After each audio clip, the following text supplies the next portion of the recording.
Hello friends, welcome to the Tech Legend channel. So friends, today I will talk about Neo Forza DDR5 memory.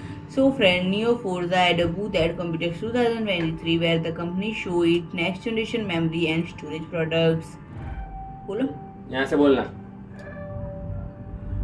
The company presented its DDR5 memory kits running at 8000 MHz speed and next generation at 8000 MHz speed indicated the maturity of DDR5 and we are way past to initial 4800 MHz speed at launch and demonstrated kit was a part of company's TRINITY lineup which was displayed in white and Neo Forza SOK is the next generation PCIe Generation 5 NVMe SSD running at X4 length of new PCIe 5.0 protocol. The 2 TB SSD was supported running at 10 Gbps speed in both read and write tasks set by CrystalDiskMark benchmark, and the SSD also boasted a massive heatsink as shown. So friend, if you like my video, please do like, share and comment, and don't forget to subscribe my channel and press the bell icon.